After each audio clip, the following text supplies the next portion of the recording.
Do you remember Heather Locklear, the television star who once stopped America in its tracks every evening? Her role as Amanda Woodward on Melrose Place didn't just make her famous, it turned her into a cultural icon. It wasn't just her beauty, it was a presence, something no one else could quite replicate. At her peak, Heather had it all: fame, millions of dollars, a mansion in California, and that sleek Mercedes she drove herself every day. But when the lights went down, life didn't look like the cover of a magazine anymore. From blockbuster roles to more than a dozen hospitalizations, from America's TV sweetheart to a mugshot on the evening news. There was a time people truly believed she wouldn't come back. So what really happened, and more importantly, what or who pulled her back from the edge? There's a small detail, barely noticed by most, but once you know, you'll understand why she's still called the woman who never truly fell. Today's story may change the way you see Heather Locklear forever. Picture a shy little girl, sitting quietly in the corner of a schoolyard, clutching a worn-out book just to avoid the teasing glances aimed at her scuffed old shoes. How could someone like that ever dream of the Hollywood spotlight? That was Heather Locklear's story, a journey that began in the shadows of hardship, where dreams felt impossibly distant. Heather was born on September 25, 1961, in Westwood, California, a peaceful neighborhood, far from the glitz of Los Angeles. Her father, Bill Locklear, a former Marine Corps colonel, was strong and strict, working as an administrator at UCLA. Her mother, Diane, worked in television production, always trying to hold the family together. They lived modestly, with little to spare. Heather often wore hand-me-downs from her sisters, and the other kids never let her forget it. There's Heather in those same old clothes again, the teasing stung, making her want to disappear. But deep inside, a quiet fire was growing. Heather would sit alone, listening to "I Want to Hold Your Hand" by the Beatles on the radio, or sneak glimpses of the Brady Bunch on the family's black and white TV. In those quiet moments, a dream was taking root one day. She would be on that screen, and people would notice. She started trying joining the cheer squad, auditioning for school plays, but each time, she was turned away. Then one day, as if by fate, something changed. Heather, now a student at UCLA, was working part-time as a catalog model for the campus bookstore, where her father also worked, standing in a crowded hallway, doing her best to stay unnoticed. She just wanted to finish her shift and go home. But at that exact moment, a television producer happened to walk by. What was it about this quiet girl with her simple hair and downcast eyes that made him stop? There was no grand promise, no instant contract, just a look, a spark, a door quietly opening. Heather stood there, heart pounding, nervous, unsure, but filled with hope. Would she dare step through, when the world had always told her she wasn't enough? She chose to try, carrying the same dream she'd held since the day she sat alone in class. Heather Locklear took her first step toward capturing America's television screens. But was the path ahead as easy as she once imagined? Hollywood was never meant for the faint of heart. And Heather Locklear, the shy girl from Westwood, learned that lesson early on. Did she have what it took to break through the tightly closed gates of the entertainment industry? In the early 1980s, Heather stepped into Hollywood on trembling feet. She landed brief roles in Chips and Eight Is Enough, blink and you'll miss it appearances that left no lasting impression. She went from casting call to casting call across Los Angeles, carrying her headshots, a slim resume, and a fragile hope. But time after time, the doors slammed shut. "You're not compelling enough," they said. "You're still too green." Many nights, Heather returned to her small apartment, the dim yellow light casting shadows across her tired face. She wondered if that producer's gaze years ago had been nothing more than a fleeting stroke of luck. But Heather didn't give up. She studied every rejection like a lesson. No roles. She trained harder. No offers. She mailed more photos. No attention. She made herself impossible to ignore. And then her real chance arrived. In 1981, Heather was cast as Sammy Jo Carrington in Dynasty, the primetime hit where sparkling gowns and high-stakes family drama ruled the screen. This was 80s America. Fans gathered around their televisions. Billie Jean played on every radio. And stars like Joan Collins were household names. The role of Sammy Jo brought Heather into the spotlight, but it also came with overwhelming pressure. She worked 14 to 16 hours a day.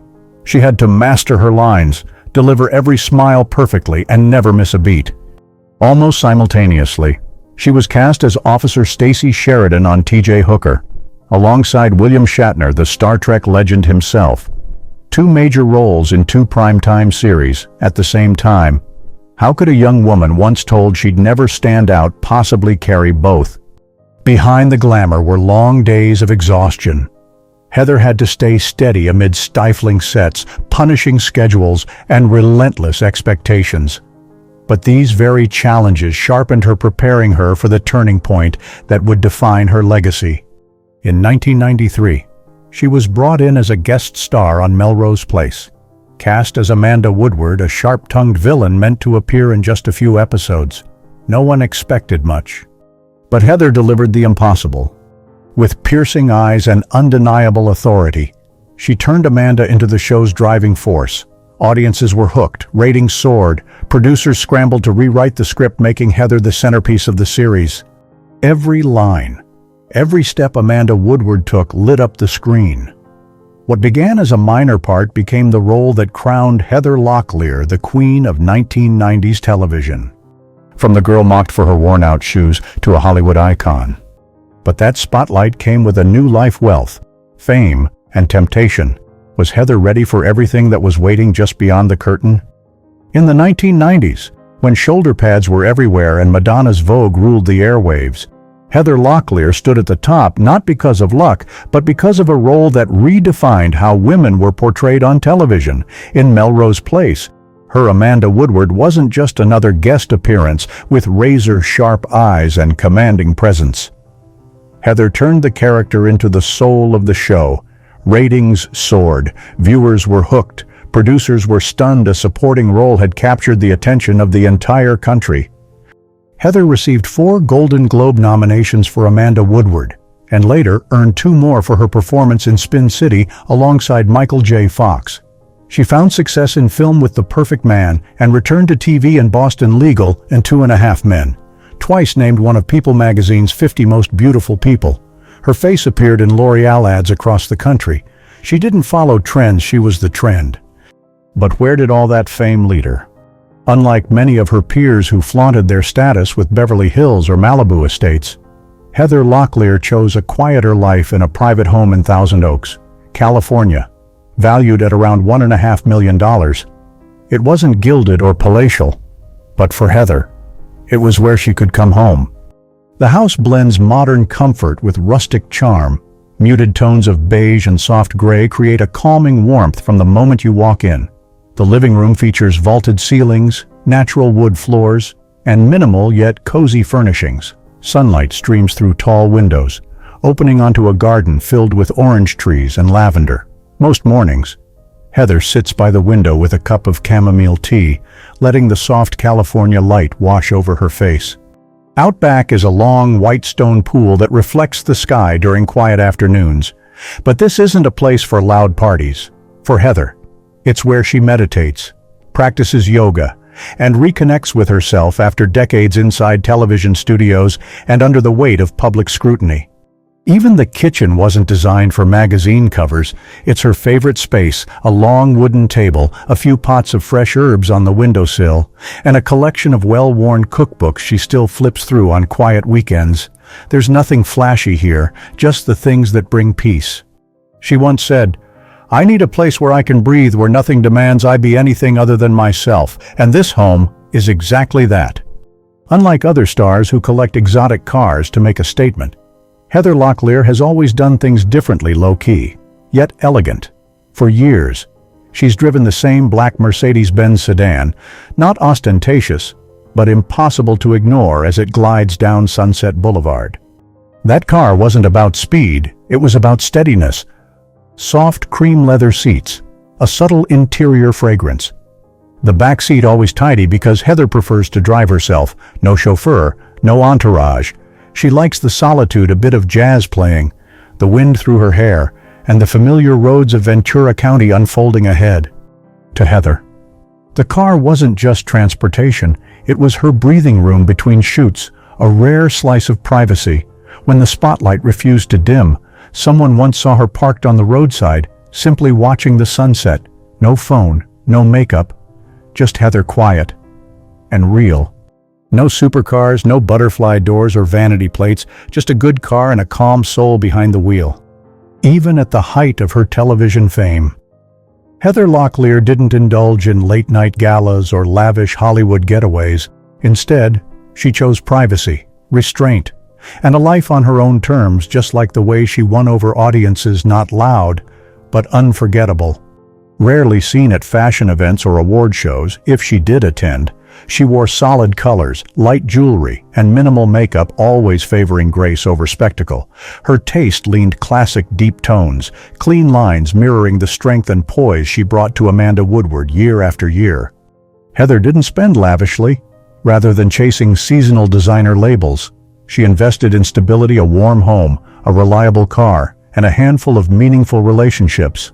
Recently, she's spent more time on smaller television projects like Don't Sweat the Small Stuff in 2021, not for a comeback, but because she believes in the work. She's also become a quiet advocate for mental health, something she's battled herself, and now supports for the sake of others. On her off days, Heather enjoys staying home cooking, gardening, or walking her dog around the neighborhood, a life that may look simple, but for someone who's lived through the chaos of fame, it's the most precious thing of all. Someone once said, "You know who's truly strong when they no longer need to prove anything," and Heather Locklear is the perfect example of that. She's been through 2 high-profile marriages, both to legendary guitarists Tommy Lee of Motley Crue and Richie Sambora of Bon Jovi. But in the end, what Heather Locklear held on to wasn't fame, it was family and real connection. Her marriage to Richie Sambora, which lasted from 1994 to 2007, brought more than red carpet memories. It gave Heather her greatest treasure, her daughter, Ava Sambora. Ava, born in 1997, grew up in both the spotlight and the quiet shadows of her mother's private struggles, and through it all, motherhood remained the one bond Heather never let go of. In her darkest moments, addiction, mental health treatment, Ava was the first person she thought of. Heather once said that just seeing a photo of her daughter smiling gave her the strength to stay sober. And then, in a full-circle moment, Heather reunited with her high school sweetheart, Chris Heiser. They got engaged in 2020 after decades apart and countless ups and downs. There was no flashy proposal, no oversized diamond ring, just a quiet promise shared with the one person who knew her before she was ever TV royalty.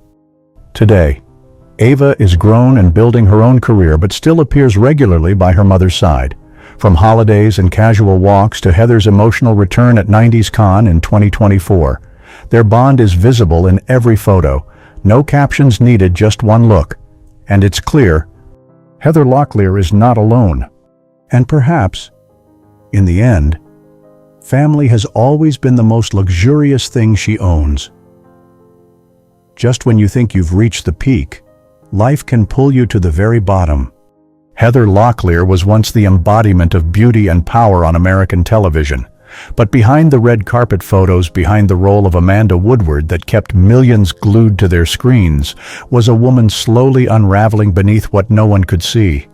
As the 2000s began, Heather found herself battling anxiety and depression fueled by years of pressure, broken relationships, and the quiet isolation that comes when the spotlight begins to dim. At first, it was tranquilizers, then sleeping pills, then anti-anxiety medication. The dosages increased, habits formed, not to feel good but just to forget who she was. In 2008, Heather was arrested for driving under the influence of prescription drugs. Television reports showed her in an oversized coat, disheveled hair, and vacant eyes. The world was shocked, but no one was more shocked than Heather. When she saw herself on the front page as a public failure, she was sentenced to probation, fined, and quietly withdrew from the public eye. But the downward spiral wasn't over. In the years that followed, she was hospitalized at least 20 times, so often that doctors no longer needed to check her chart to know her name. Heather tried detox. She entered recovery programs in Arizona. She flew to Colorado for private treatment. But addiction doesn't let go easily, especially when the soul hasn't truly healed. Then came 2018, the darkest year of her life. In February, she was arrested for assaulting her boyfriend after a heated argument spiraled out of control. Less than 5 months later, she was arrested again, this time for assaulting police officers who arrived to intervene. According to reports, Heather was screaming, kicking, punching, completely out of control. The headlines exploded. News stations replayed video of her in handcuffs. She was no longer the TV icon. She had become the face of a tabloid tragedy. But what few people knew was that in that moment of nearly losing everything, Heather began doing something she had never truly done before, taking responsibility for herself. She cut ties with the entertainment world and retreated to a quiet life in Thousand Oaks. No social media, no parties. She started again from the ground up, learning to eat regular meals, walk every morning, and most importantly, set boundaries with herself. Chris Heiser, her high school sweetheart, was the first person to sit beside her, listen without judgment, slowly. Heather reconnected with her daughter Ava, sharing, for the first time, her fear of not being a good enough mother. In 2020, Heather achieved something that might seem small but was profoundly life-changing. 1 full year of sobriety, no pills, no relapses, not for fame, but for herself. And then, in March of 2024, Heather Locklear made a surprise appearance at 90s Con. She stepped onto the stage to a roaring crowd. Gone were the perfectly curled blonde locks, gone was the TV smile. In their place stood a woman whose eyes had seen far too much, yet still sparkled with life. Wearing a simple pearl-colored dress, Heather stood there, as if she had never fallen at all. The audience rose to their feet. Many were in tears, because they weren't just seeing Amanda Woodward again. They were seeing someone who had fought and conquered herself. She didn't need to say much, because sometimes, just one look in the eyes is enough to understand everything. It's not the roles, not the beauty, not the red carpets. What truly makes someone stay in our hearts is how they choose to rise after falling all the way down. Heather Locklear first entered the hearts of American audiences through television, but it's her journey through darkness, her healing, and her quiet grace that have defined her real legacy. From a television icon of the 1990s, Heather became a symbol of quiet resilience. She didn't blame the times, she didn't deny the past. Instead, she faced herself and the mistakes that once caused the world to turn its back. She accepted treatment, spoke publicly about her addiction, and chose to spend the rest of her life living more honestly, more fully. After the storm, Heather embraced a quieter life. No more glamorous parties, no more flashing lights, no more high-stakes roles, but day by day, she began giving back to the world she once hurt. She now spends time supporting recovery programs for middle-aged women, writing encouraging letters to patients she once met in rehab, at private group meetings. Heather never introduces herself as an actress. She simply says, "I've been there too." And sometimes, a sentence like that can pull someone back from the edge. She has also become an important voice in breaking the stigma around mental health in Hollywood, a place where smiles are often painted over pain. Heather works with community organizations, shares her survival story, and advocates for fair treatment of those in recovery, especially women over 50, a group too often overlooked. With her daughter, Ava, Heather doesn't try to be a perfect mother. She simply chooses to be present. Present at simple dinners. Present when her daughter needs advice. And present even in silence, just sitting beside her. So Ava knows mom is here. Sometimes. Heather shares her story on local radio, but always with one reminder: I don't want to be remembered for my roles. I want to be remembered for not giving up. And maybe she's done exactly that. No one lives a full life without falling, but very few have the courage to walk back down the path they once broke to make things right.